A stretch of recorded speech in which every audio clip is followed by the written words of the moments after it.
글로벌 인사이트 가보도록 하겠습니다. 글로벌 주식시장의 주요 이슈를 심층적으로 분석해 드릴 거고요. 자, 오늘 이 시간은 유진투자증권 명동지점의 김영재 부장 모셨습니다. 부장님 어서 오세요. 네, 안녕하십니까? 네.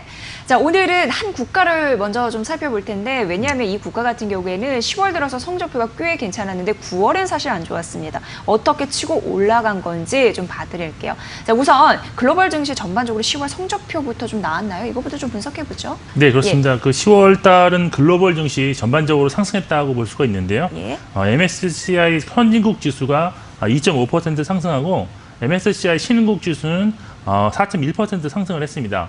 우리나라 코스피도 상승을 했는데 1% 상승해서 일단 글로벌 증시와 상승에 동참은 했다라고 볼 수 있습니다. 그런데 특이한 점은 일본 증시 동향이었습니다. 선진국 지수에 포함되어 있는 그 일본 증시는 5.4%가 상승을 했는데요. 네. 선진국 지수에 포함되어 있는 23개 국가 중에서 가장 높은 상승률을 기록한 것입니다. 이것이 왜 특이한 것이냐면 올해 그 일본 증시가 연초부터 선진국 증시 중에서는 가장 부진했다라고 볼 수가 있었기 때문인데요. 올해 연초부터 9월까지의 수익률이 지금 8.7% 정도로 나타나 있는데 예. 물론 우리나라보다는 훨씬 더 좋은 성적이었지만 선진국 내에서 미국은 한 18.7% 그리고 독일은 17.7% 정도 상승했다는 것을 보면 한 절반 수준밖에 상승하지 못해서 올해 9월까지는 매우 부진했는데 10월에는 급반등하면서 상승률이 가장 높았다라고 할 수가 있겠습니다. 네. 일본 증시가 9월에는 우리나라에 비해서는 괜찮았지만 타 선진국 대비해서는 굉장히 안 나온 그런 수준이었는데 10월 들어서 갑자기 턴 어라운드하면서 긍정적으로 변한 거죠. 그 이유가 궁금한데 가장 큰 원인은 뭐로 현재 감지하셨습니까? 네, 일단 예. 10월 달 글로벌 증시가 네. 이렇게 상승한 원인은 아무래도 미국과 중국의 무역 전쟁이 조금 더 완화될 수 있다는 그런 것을 꼽을 수가 있겠습니다. 네. 사실 어려울 것으로 예상됐던 미중의 그런 무역 회담이 어떤 성사가 되면서 실질적인 1차 합의까지 다다랐다라는 그런 얘기까지 나오면서 기대감을 준 것이 주요했다라고 볼 수가 있겠습니다. 그런데 여기서 특히 그 일본 증시가 상승한 가장 큰 원인은 안전자산 선호 심리가 한풀 좀 꺾이면서 대표적인 안전자산인 일본 엔화에 대한 그런 수요가 감소했기 때문입니다. 특히 그 외국인은 일본 증시에서 10월 한 달간 255억 2천만 달러를 순매수를 했는데 이것은 그 2003년 이후에 월간 순매수 규모로는 역대 5번째 해당되는 큰 순매수를 기록을 했습니다. 업종별로 보더라도 지금 엔화가 약세 전환에 따라서 수혜가 예상되는 좀 수출 업종 이쪽에 대한 그런 종목들이 많이 상승했는데 반면에 내수 관련주는 좀 하락이 나타났는데 도쿄가스와 도쿄전력이 5%대 하락하는 그런 모습을 보였습니다. 네. 환율이 끌어주다 보니까 관련, 즉 간접적으로 영향이 있는 수출 기업들이 주가가 상승한 흐름들이 있었다라고 말씀해 주셨는데 그렇다면 우리가 살펴볼 점은 앞으로도 일본 증시는 괜찮을 수 있을까? 정책적인 여건에서도 힌트를 얻어볼 수 있는데 어떻게 보십니까? 지속 가능할까요? 네, 일단 유안타 증권에서 지금 보고서가 나왔는데요. 네. 일본 증시가 추가적으로 강세를 유지하기에는 좀 어렵지 않겠느냐 하는 그런 분석이 나왔습니다. 그 이유는 일단 일본의 경우에는 지금까지 그 적극적인 그런 정책 지원이 나타났었는데 향후에는 이러한 정책 지원이 나타날 가능성이 다른 나라 대비는 좀 크지 않다는 점을 들었습니다.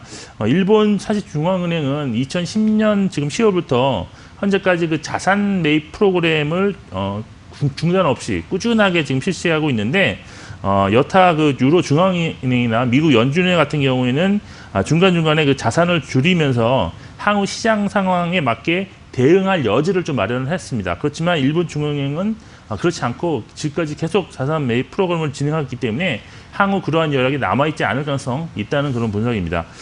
또한 그 엔화가 최근에 그 단기적인 그런 약세를 좀 보였지만 여전히 그 실질 환율, 그 실효 환율상 가장 저평가된 통화가 엔화라는 점도 다시 상당히 그 증시에는 좀 압박 요인이다라고 보고 있는데 따라서 결국에는 강세로 엔화가 다시 전환될 확률이 높다고 할 수 있겠습니다.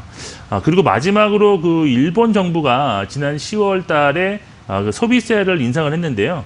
과거 그 소비세를 인상했던 2014년 2분기에 민간 소비가 17.7%가 감소했고 또 전체 성장률 같은 경우도 7.3% 정도 감소했던 경험이 있어서 현재 그 4분기 기업들의 실적이나 올해 그 전체 성장률이 좀 나쁘게 나올 가능성이 높기 때문에 네. 증시에는 상당히 부담으로 요인으로 작용할 것입니다.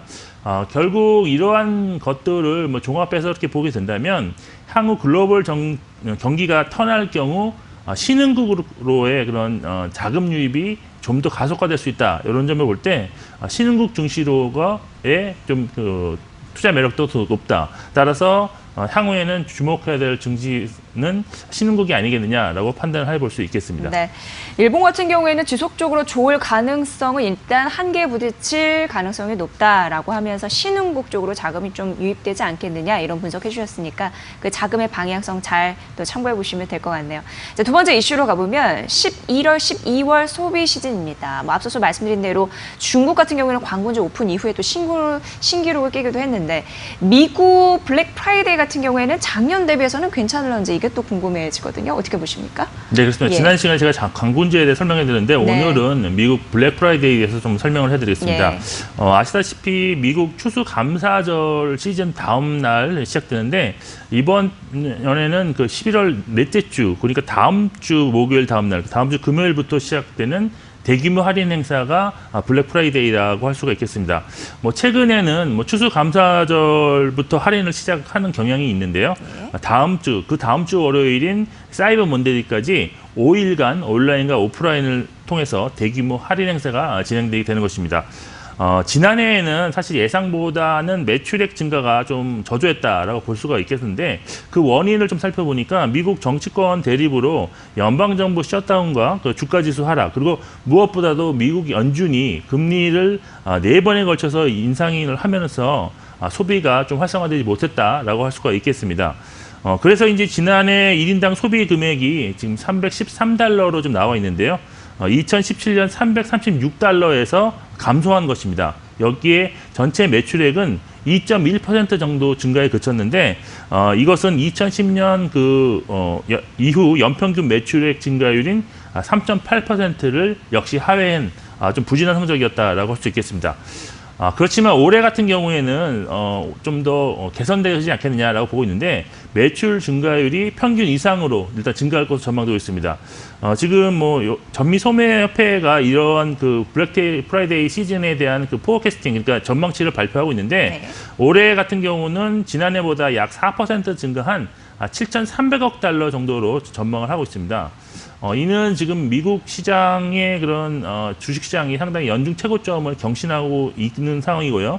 여기에 연준의 그런 금리 인하로 주택 모기지 금리가 좀 하락해서 주택 구입자들은 리파이낸싱을 통해서 원리금 상환 금액을 낮추거나 아니면 대출금을 추가로 확보할 수 있게 되어서 소비 여력이 커졌기 때문이라고 분석이 되고 있습니다. 이러한 소비 여력 증가는 뭐 X가 큰 좀 내구재의 좀 지출을 좀 더 크게 증가시킬 것이다라고 분석이 나오는데 지난해 사실 2% 정도 구매가 감소한 전자 및 가전제품 수요가 크게 증가할 가능성이 높아졌다는 분석이 있습니다. 결국 그 올해 그 연말 쇼핑 시즌에서는 가전제품의 그런 매출 증가로 관련 기업들의 수익성이 좀 향상될 가능성이 있는데 국내 기업으로는 스마트폰에 좀 사용되는 반도체와 관련 부품 업체들 그리고 일반 가전제품을 수출하는 종목에 대해서 관심을 가질 필요가 있는 시기다라고 말씀드릴 수 있겠습니다. 네, 연말 이제 소비 여력은 조금 더 커졌다고 합니다. 내구재 쪽 바라보셔야 되는데 국내 업체에서는 반도체, 가전 주목하라고 하니까 관심 종목 낙수 효과를 받을 수 있는 소비 시즌에 그런 부분 잘 참고해 보시면 도움이 되실 것 같습니다. 지속적으로 저희가 또 시시각각 점검해 드리도록 하겠습니다. 자, 글로벌 인사이트 함께했습니다. 유진투자증권 김영재 부장의 분석이었습니다. 잘 들었습니다. 고맙습니다.